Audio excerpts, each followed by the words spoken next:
All right, parents and kids, we are going to work on our hands-on activities. Everybody should have one of these that's been sent home. If you haven't, I will set up a time to get it picked up to you, but I'm just going to show you what's in the bag, and then I'll link it to videos for hands-on activities for you to use at home.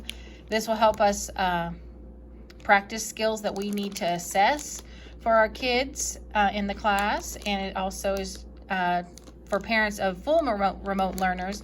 It will help me and help you learn how to see what they know, so we can progress monitor is what we call it, and assess what they know.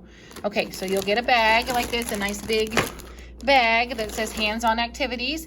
I would keep everything in this bag, and I would put it up like on the top of the refrigerator or in a cabinet or something to keep it all together, and not let the kids play with it when you're not using it, because otherwise it's going to get lost, and then it's going to make it hard for you to do the activities that we need you to do at home.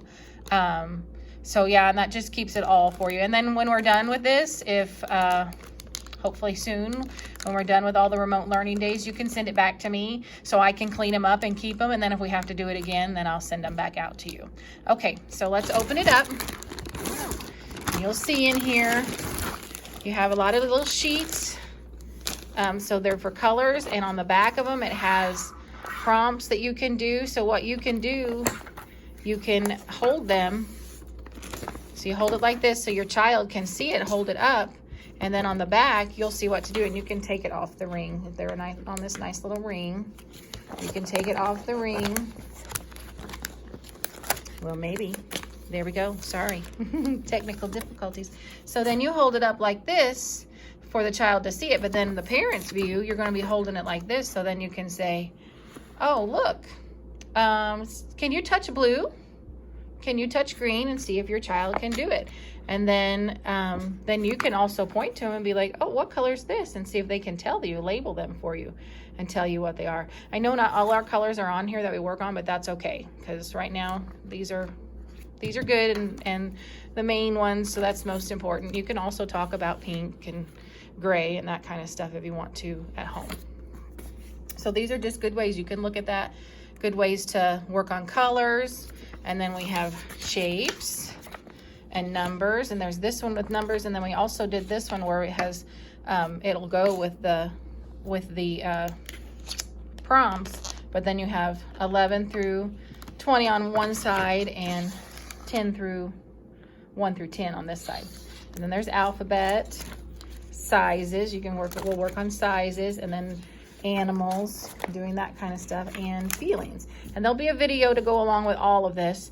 You can work on it on your own if you want to, but then like sometimes it'll be assigned for the week, and there'll be a hands-on video to go on and be dated like we do the other stuff. So those are our learning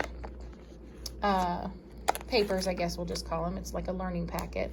And then also in here we have caps. I've been collecting caps, and I cleaned them up. They're all different colors and shapes and sizes. So, and then, oh, like this one here. This is a good one. There's some that are orange, some are blue, some are green.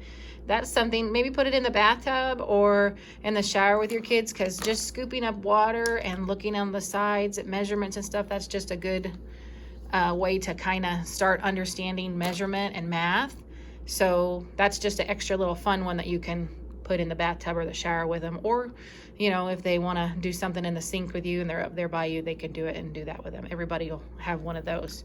And then we have all different types of caps that we'll use for sorting, patterning, counting, matching, all that kind of stuff. Also fine motor. Everyone has different kinds that have like they can open and close. So the kids can open them and close them up and do all kinds of little fine motors. There's at least 2 or 3, if not more, caps like that. Like there's another one, and they can close it up and try to open it. So that's good fine motor for them. So those are things that we will do with that. And then also everybody gets counting caps. And we just went to 10 because I didn't have enough to go to 20. As I get more, I may send them home to you 11 through 20, but right now we just have 1 through 10. so they can look for the numbers. You can put them in order. You can play a game with this where they you can point to on the learning sheets and you can have them match it, or be like, oh, can you find the number 2? Oh, there it is. Good job. You picked up the number 2. Or, oh, where is the number 1? There it is. You know, see what they can find and do. And if they're not able to do it, then you can do it with them. So those are the materials in the hands-on activities bag. There may be some more stuff that comes home, but again, keep it all in the bag. When you're not using it, put it away. So this is school stuff. And that way they know when this comes out, you're going to do activities with them, and they can help you clean it up. They're good at it. You just do the clean up and put it away in the bag and put it up where they can't get into it and it can't get all, you know. I know how my kids, when they were little, if they got into it, it would be lost. So just put it all back in this bag and put it up, and only bring it out when you're doing the hands-on learning activities with them. Okay? All right, thanks. I'll get to posting the activities soon.